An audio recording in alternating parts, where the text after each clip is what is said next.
നെല്ല് സംഭരണത്തിൽ LDF സർക്കാരിനെ രൂക്ഷമായി വിമർശിച്ച് ഭക്ഷ്യമന്ത്രി അനൂപ് ജേക്കബ് പിണറായി സർക്കാരിന്റെ ഭാഗത്തു നിന്നുണ്ടായത് ഗുരുതര വീഴ്ചയാണ്. നെല്ല് സംഭരിച്ച വകയിൽ കർഷകർക്ക് നൽകാനുള്ളത് 4 മാസത്തെ കുടിശ്ശികയാണ്. കേരള ബാങ്കിന് 800 കോടി രൂപ നൽകാനുണ്ട്. സപ്ലൈകോയും ഗുരുതര സാമ്പത്തിക പ്രതിസന്ധിയിലാണെന്നും മന്ത്രി ന്യൂസ് മലയാളത്തോട് പറഞ്ഞു.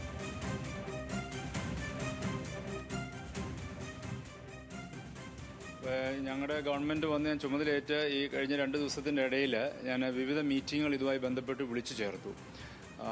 വലിയ വീഴ്ച ഇക്കാര്യത്തിൽ ഉണ്ടായിട്ടുണ്ട് കഴിഞ്ഞ ഗവൺമെൻറ്റിനെ സംബന്ധിച്ച്. ഇപ്പോൾ നെല്ല് സംഭരിച്ച വകയിൽ കേരള ബാങ്കിന് മാത്രം 800 കോടി രൂപയാണ് തിരിച്ചു കൊടുക്കാനായിട്ടുള്ളത്. 800 കോടി രൂപ കേരള ബാങ്കിന് മാത്രം നെല്ല് സംഭരിച്ച വകയിൽ സപ്ലൈകോ തിരിച്ചു നൽകാനായിട്ടുള്ളത്. മറ്റുള്ള ബാങ്കുകളുടെ കണക്കെടുക്കുന്നതേ ഉള്ളൂ. ഫെഡറൽ ബാങ്ക് ഉണ്ട്, ഈ പറഞ്ഞ കാനറ ബാങ്ക് ഉണ്ട്. അതിൻ്റെയൊക്കെ ഇത് സമാനമായ നിലയിൽ തന്നെയുള്ള വലിയ തുക അവിടെയും കുടിശ്ശിക വരുത്തി വെച്ചിട്ടുണ്ടെന്നാണ് ഞാൻ മനസ്സിലാക്കുന്നത്. അനുരു അശോകൻ വിവരങ്ങളുമായി നമുക്കിപ്പം തിരുവനന്തപുരത്ത് ചേർന്നുണ്ട്. അനുരു, ഗുഡ് മോർണിംഗ്. സംസ്ഥാനത്തെ നെല്ല് സംഭരണവുമായി ബന്ധപ്പെട്ടുള്ള വിഷയങ്ങളൊക്കെ ഇപ്പം പറഞ്ഞതുപോലെ കഴിഞ്ഞ സർക്കാരിൻ്റെ കാലത്തും വലിയ വിവാദമാവുകയും ചർച്ചയാവുകയും ഒക്കെ ചെയ്തതാണ്.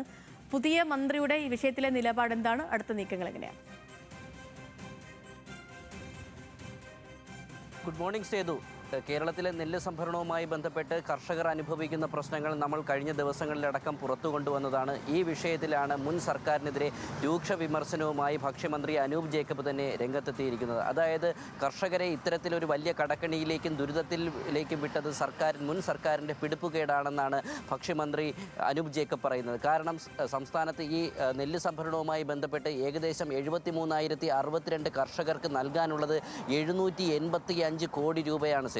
അതായത് കേരളത്തിൻ്റെ ഖജനാവ് കാലിയല്ലെന്നും പൂച്ചപെറ്റ് കിടക്കുന്നില്ലെന്നും 5429 കോടി രൂപ ബാക്കി ഖജനാവിലുണ്ട് എന്ന് മുൻ ധനമന്ത്രി അടക്കം പറയുമ്പോഴാണ് ഇത്തരത്തിൽ കോടികൾ 755 കോടികൾ സാധാരണക്കാരായ കർഷകർക്ക് നൽകാനുണ്ട് എന്നുള്ള വിവരം ഭക്ഷ്യമന്ത്രി തന്നെ പറയുന്നത്. കൂടാതെ ഈ കേരള ബാങ്കിന് നെല്ല് സംഭരിച്ച വകയിൽ സഹകരണ മേഖലയിലെ ഏറ്റവും വലിയ പ്രസ്ഥാനം കേരള ബാങ്കിന് നൽകാനുള്ളത് 800 കോടി രൂപയാണ്. ഈ പൈസയും സർക്കാർ കൊടുത്തിട്ടില്ല.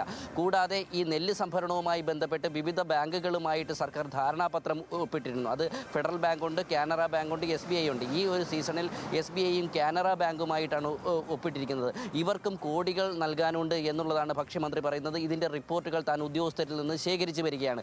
ഇത്തരത്തിൽ പാലക്കാട് ജില്ലയിലടക്കം 443 കോടി രൂപ നൽകാനുണ്ട്. ആലപ്പുഴയിൽ 173 കോടി രൂപ കർഷകർക്ക് നൽകാനുണ്ട്. ഇത്തരത്തിൽ കൃത്യമായി പൈസ നൽകാതെ കർഷകരെ ഇത്തരത്തിൽ ബുദ്ധിമുട്ടിച്ചിരിക്കുകയാണെന്ന് പറയുന്നു. ഈ നെല്ല് സംഭരണവുമായി ബന്ധപ്പെട്ട് ജനുവരിയിൽ തന്നെ സംഭരിക്കാനുള്ള നടപടികൾ ആരംഭിക്കേണ്ടതാണ്. കാരണം കർഷകർ കൃഷി ഇറക്കുമെന്നും ആ നെല്ല് കൊയ്തെടുക്കുമെന്നും അത് സംഭരിക്കേണ്ടതുണ്ടെന്നുള്ള കാലാകാലങ്ങളിലായി നടക്കുന്ന പ്രോസസ്സാണ്.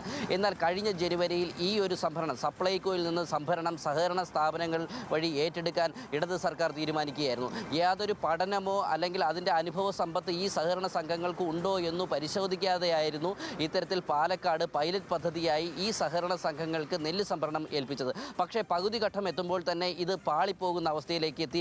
വീണ്ടും സംഭരണം സപ്ലൈകോയിലേക്ക് എത്തുന്നു.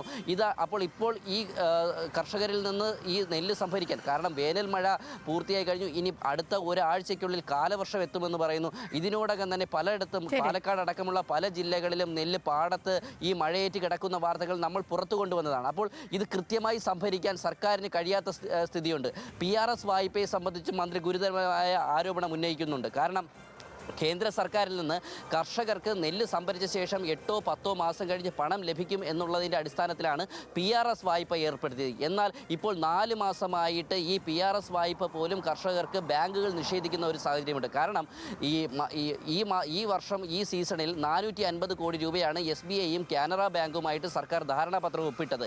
എന്നാൽ ഈ പണം തിരിച്ച് അടയ്ക്കുന്ന മുറയ്ക്കാണ് മറ്റ് കർഷകർക്ക് കൂടുതൽ തുക അനുവദിക്കുക. എന്നാൽ ഈ തുക പോലും ഇടത് സർക്കാർ ബാങ്കിലേക്ക് അടച്ചില്ല, അല്ലെങ്കിൽ സപ്ലൈകോ അടച്ചില്ല. ഇതുമൂലം മാർച്ച് 18 മുതൽ കർഷകർക്ക് PRS വായ്പ പോലും നിഷേധിക്കുന്ന അവസ്ഥയുണ്ട് എന്നുള്ളതാണ് അനൂപ് ജേക്കബ് പറയുന്നത്. കൂടാതെ സപ്ലൈകോയും വലിയൊരു സാമ്പത്തിക പ്രതിസന്ധിയിലേക്ക് സർക്കാർ തള്ളിവിട്ടിരിക്കുന്നുവെന്നും അനൂപ് ജേക്കബ് പറയുന്നു.